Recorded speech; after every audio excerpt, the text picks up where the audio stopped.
लोकसभा के प्रत्याशी, 8 बार के विधायक, वर्तमान में मंत्री, और जिन्होंने हम सबको जीतना सिखाया है, जिनकी प्रेरणा से हम लोगों ने जीतना सीखा है, ऐसे परम सम्माननीय बृजमोहन अग्रवाल जी, और जिनका मार्गदर्शन मुझे हमेशा मिला है, ऐसे सुनील सोनी जी, यहाँ पे हमारे सांसद जी मौजूद हैं, उनका भी तालियों से अभिनंदन करिए। यहाँ पर अशोक बजाज जी हैं, संगठन के महत्वपूर्ण पिलर माने जाते हैं हमारे भारतीय जनता पार्टी में। माननीय संदीप शर्मा जी को कठिन से कठिन चुनाव दे दीजिए और सफलतापूर्वक कैसे जीता जाता है उसके तो वो जानते हैं।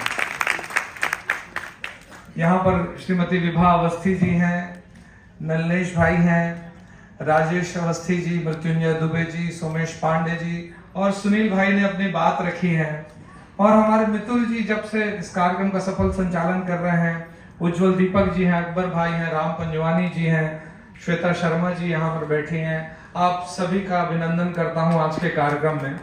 मैं बहुत लंबी बात नहीं कहूँगा, कुछ थोड़ी बातें कहना चाहूँगा। इन्फ्लुएंसर कहते हैं सोशल मीडिया पे जो हम एक्टिव लोग होते हैं उनको इन्फ्लुएंसर कहते हैं। इन्फ्लुएंसर मतलब हो गए प्रभावशाली। इसका मतलब यह है कि आपका प्रभाव है, और प्रभाव भाव से पैदा होता है कि आपके अंदर कौन सा भाव है जो लोगों को प्रभावित करता है। जब एक इन्फ्लुएंसर अपने ओरिजिनल भाव को दिखाता है तब उस बात का असर होता है, और आप सब उन लोगों में से हैं जिनके अंदर वो ओरिजिनल भाव है जिससे लोगों के बीच प्रभाव पैदा होता है। आप सबको ये कहना चाहता हूं, आप लोग जब काम करते हैं तो लोगों की, कुछ लोगों की आदत होती है इन्फ्लुएंसर्स की कि वो बनाते हैं, कुछ भी बनाते हैं अपना, तो लोगों की क्या इमेज बनती है, यह आपके सोशल मीडिया के प्रेजेंस से बनती है। आप अपनी इमेज क्या बनाना चाहते हैं। इन्फ्लुएंसर उनके लिए हैं जिनकी बातों का प्रभाव होता है। ये इन्फ्लुएंसर वर्ड उनके लिए नहीं है जो लोगों के लिए मजाक का विषय बनते हैं।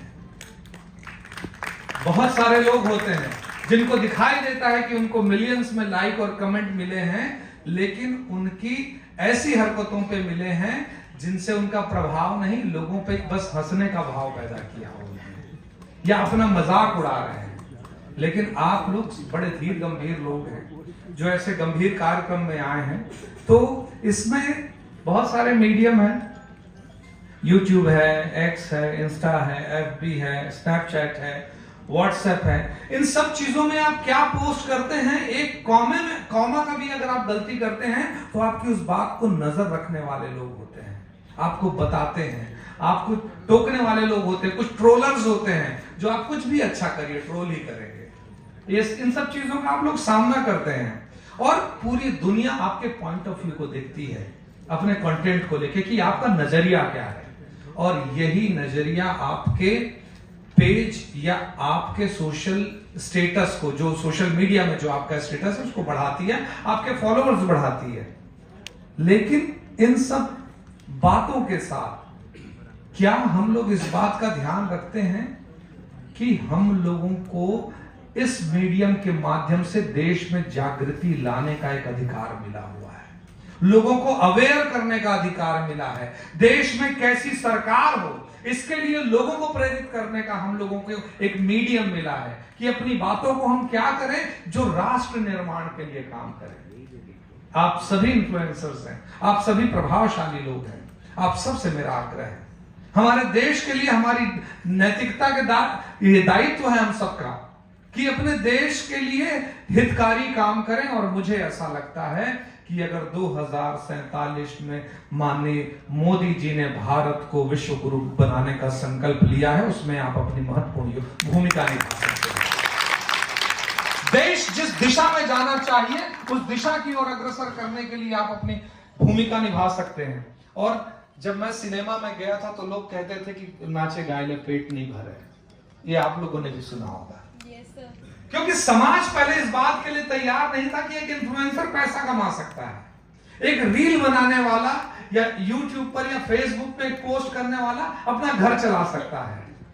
लेकिन कितने सारे ऐसे इन्फ्लुएंसर्स यहाँ बैठे हैं जिनका घर क्या, बंगला क्या, गाड़ी सब चल रही है।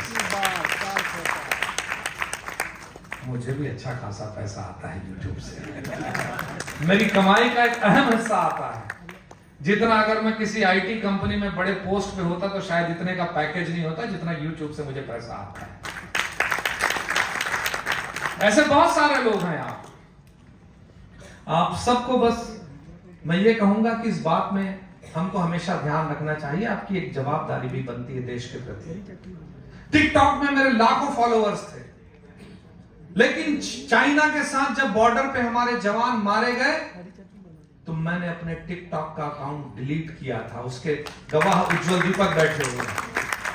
मुझे यह लगा कि यह चाइनीज ऐप है और मैं इसका विरोध इस प्रकार प्रकट कर सकता हूं कि अपने लाखों फॉलोअर्स को छोड़कर मैं टिकटॉक को बैन कर सकता हूं। तो जब समय आया इस देश के लिए तो आप लोगों को ऐसा कड़ा कदम उठाने से पीछे भी नहीं हटना चाहिए। आप सभी से मैं आग्रह करूंगा, अब एक मौका है आप सभी के पास कि 2047 में विकसित भारत बनाने के लिए जरूरी है कि फिर इस बार मोदी सरकार और बार बार मोदी सरकार अब की बार सरकार।